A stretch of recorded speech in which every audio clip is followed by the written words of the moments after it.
Good morning. Thank you so much for getting me to this wonderful place of Bilbao. I'm very, very pleased to be here tonight, this morning. The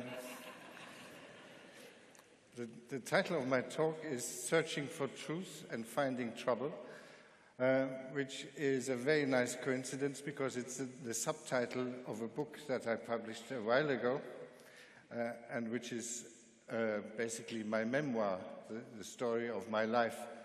And by complete coincidence, it's been translated into Spanish and you can buy it outside. So I only have 10 minutes time, and a whole life in 10 minutes is an impossibility, so I will cut it short. I will pick out just one or two things. I will leave out almost everything you see here. Perhaps important to mention that after I've studied medicine, my first post was in a homeopathic hospital. So I'm a homeopath. Then I did some basic research, did all sorts of other things, became head of department in Vienna, in Austria. And I had a very exciting time in Vienna. You have to buy the book if you want to read it. So exciting that I thought I better go to England. And I took over the chair, the first chair of complementary medicine in the UK and probably in the world, to research alternative medicine. And that's what I'm very briefly talking about today. I created a team of researchers, multidisciplinary. There were doctors, nurses, psychologists, pharmacologists, etc. Very international as well, Chinese, African, all over the world.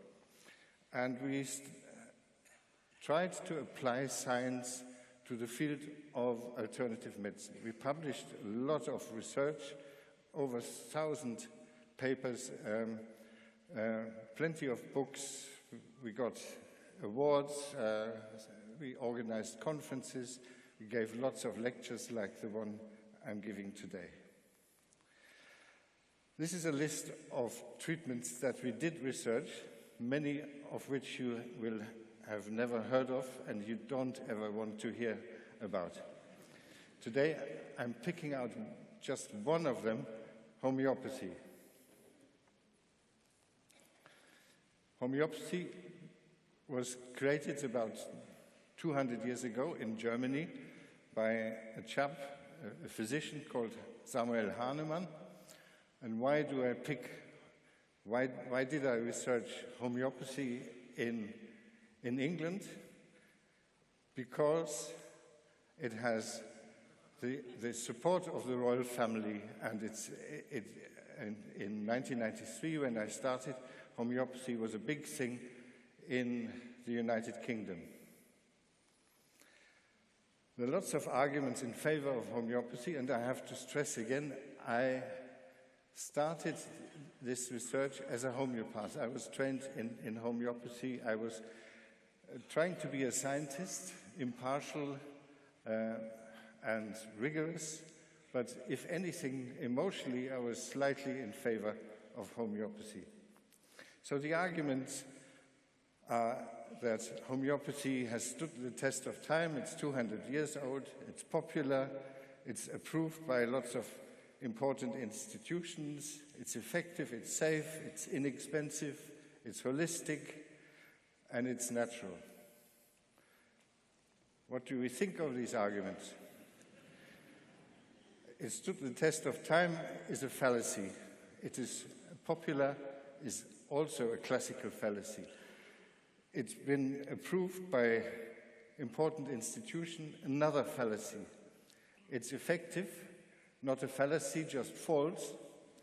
It's safe, equally false. Inexpensive, misleading. Holistic, misleading. It's natural, misleading. People think that homeopathy is produced out of plants and other natural products. If I tell you that one homeopathic remedy is called Berlin Wall, you very quickly realize that it's not necessarily natural. So what is homeopathy? It's basically founded on two principles. The first one, like cures like. If I give you a substance that causes you a symptom, then as a homeopath, I would use that substance to cure the symptoms in a patient. It sounds very theoretical, but it's really very simple. You cut an onion because you make prepare some food, your eyes start watering. I, as a homeopath, would treat watery eyes, like in hay fever or common cold, with an onion. That's an actual example. It's not just a theoretical one. So homeopaths don't put onions into the eye. They dilute their remedies. This is the second principle, less is more. They dilute and dilute and dilute and dilute, and funnily enough, they think that by dilution it gets stronger, not weaker. They call this process potentiation. Already indicates that they believe the remedy is getting more powerful. The typical homeopathic remedy is a C30, which means it's 30 times diluted 1 to 100. That means in order to have a homeopathic remedy that has even the slightest chance of containing one single molecule of the onion or whatever, it has to have a diameter as large as the distance from the sun to the earth. So you can see why scientists find homeopathy very hard to swallow. So maybe it does work after all. Maybe we have not quite understood the laws of nature. Maybe there is another law of nature, because homeopaths say they transmit energy into the diluent when they dilute. So you need to test whether it works. The first test is depicted here, was already run in 1853. It was run by the Society of Truth-Loving Men in Nuremberg, Germany. It was a placebo-controlled, double-blind, randomized clinical trial, probably the first randomized clinical trial in the history of medicine. And the result showed that homeopathic remedies are indistinguishable from placebo. Meanwhile, we have about 500 clinical trials, some rigorous, some not so rigorous. This is one that we have published, and I'm showing you this because it also shows you that you can do randomized clinical trials on individualized treatment, where each patient gets a different remedy. The argument often is that by homeopaths is that homeopathy cannot be tested in randomized clinical trials. This is not true. And our conclusion was that there's no evidence that adjunctive homeopathic remedies are superior to placebos. Then, of course, you could say that I'm cherry-picking, I'm just showing you the negative results. There are plenty of positive results as well. You need to always look at the totality of the reliable data, and this you do in what is called a systematic review. This is another publication by my team, a systematic review trying to investigate whether homeopathy works for eczema. And the result, the evidence from controlled clinical trials fails to show that homeopathy is efficacious treatment for eczema. So, a systematic review is fine, is usually solid evidence, but we have so many systematic reviews. Now we have about 50 different systematic reviews. Therefore, I once decided to do a systematic review of systematic reviews. And the result of that was that clinical evidence for homeopathy does not warrant positive recommendations for its use in clinical practice. Meanwhile, lots of international institutions have done very similar investigations and have come up with almost exactly that conclusion. So homeopathy does not work, or at least, to put it slightly differently, the best evidence fails to show that it does work.